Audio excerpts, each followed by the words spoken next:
I hand her off the cam. Figured I'd swing by the car wash, give her a good rinse down.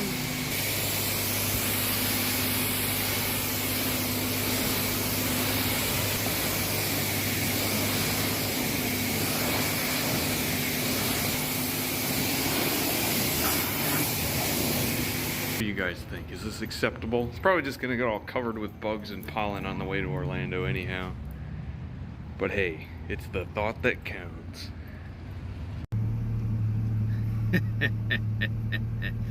I'm a lawbreaker. Looking at this thing in direct sunlight, man, it shines.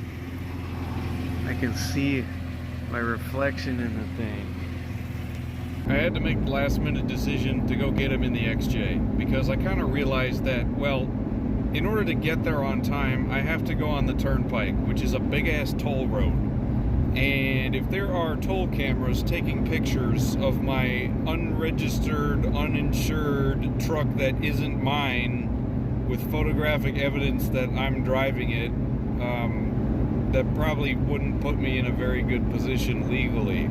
Not to mention, I would have been openly admitting to doing that on YouTube. And I am a law-abiding citizen, right? Right.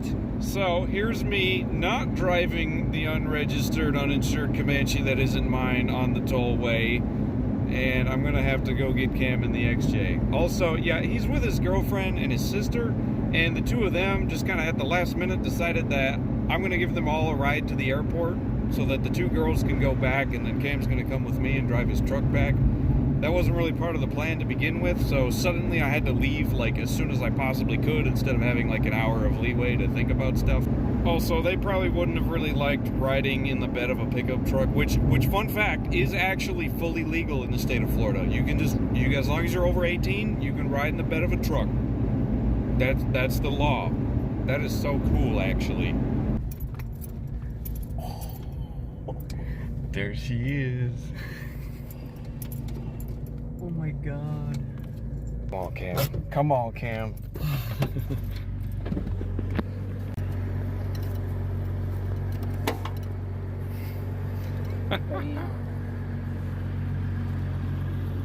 Smells like an 89. Oh yeah.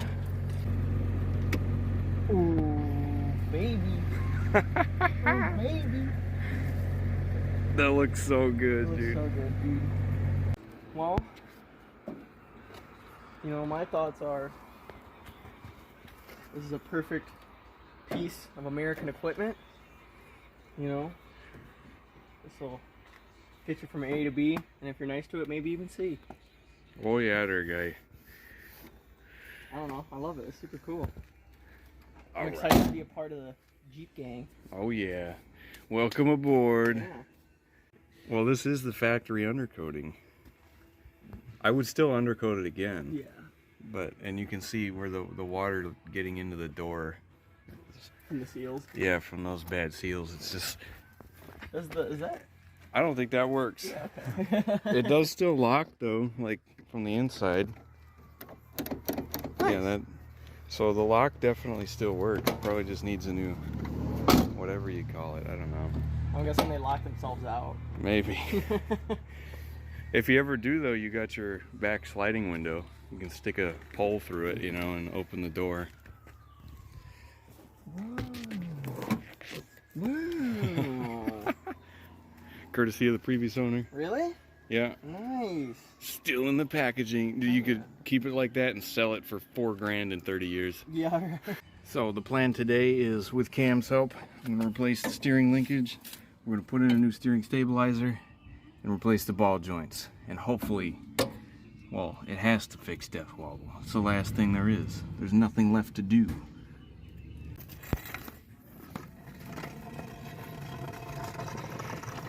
All right, Cam. Here's your steering linkage. Oh boy.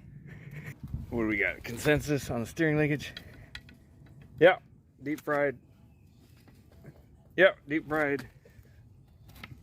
Yep, deep fried. And the stabilizer? Yep. I don't think that was doing much of anything. Let's see what kind of See how many brake rotors we can destroy today.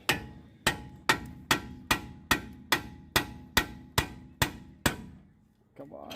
Oh, there you go. Yeah, oh my God. Look at that. That's the ball joint.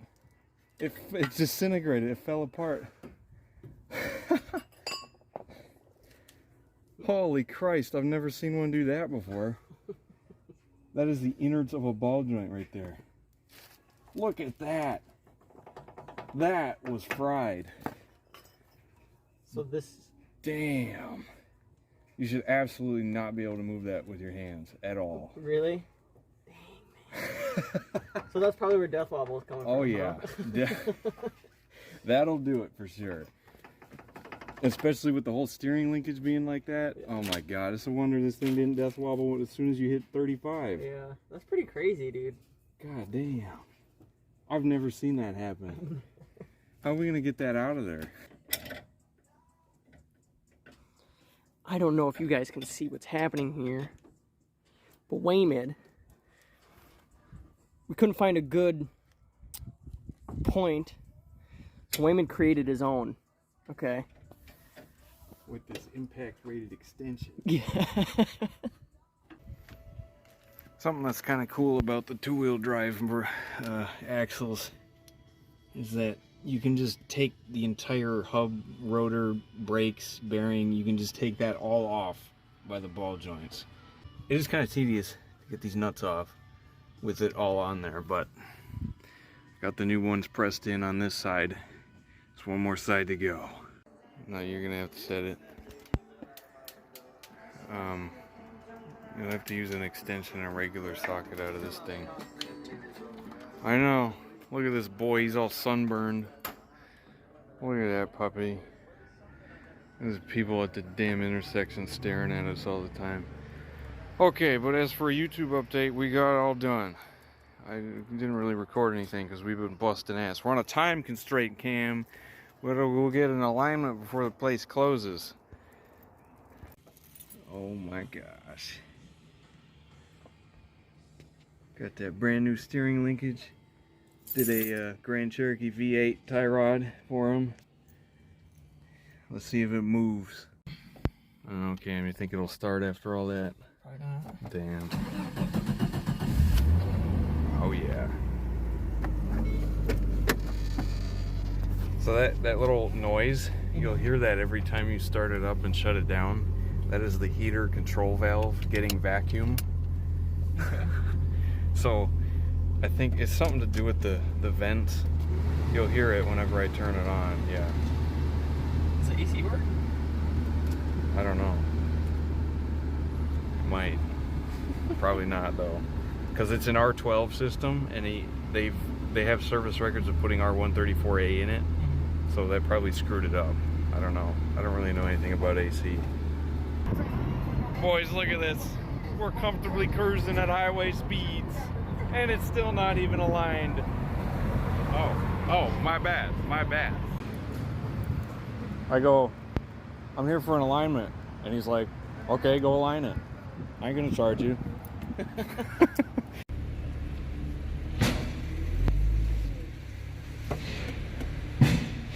Oh, oh.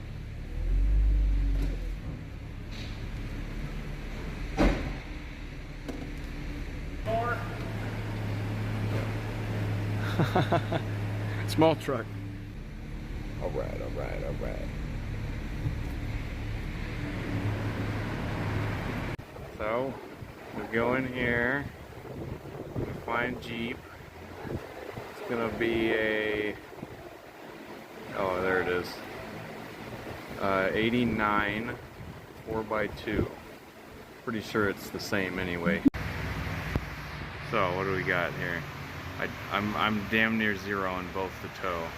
It's windy in here because I got the fans on, and the wind will literally screw with the alignment machine.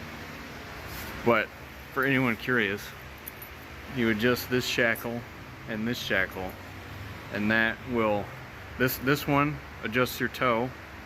It separates the wheels, and then this one is how you adjust the wheels to the steering wheel. So really as simple as that. There's literally no other adjustments you can make on a stock MJ without aftermarket control arms.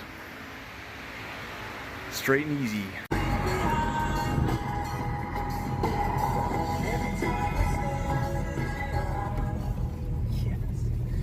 Oh yeah, let's get some Sonic, boy. Dude, this is crazy. Perfect photo opportunity, man. I mean, I've lived in Florida for quite some time, but I've never wandered outside of my little safe zone, you know? Dang.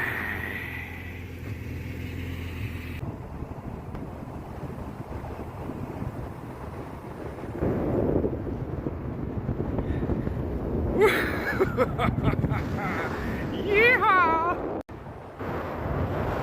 This is Florida right here, man. Truck bed surfing.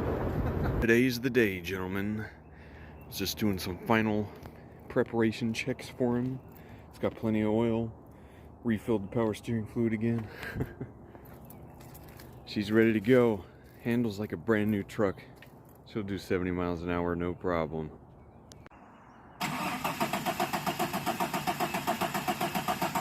What?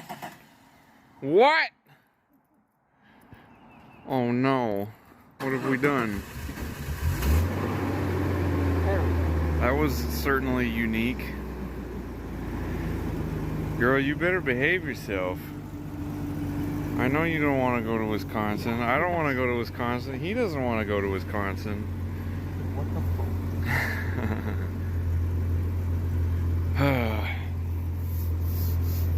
Well, yeah, I don't know what that long crank over is about.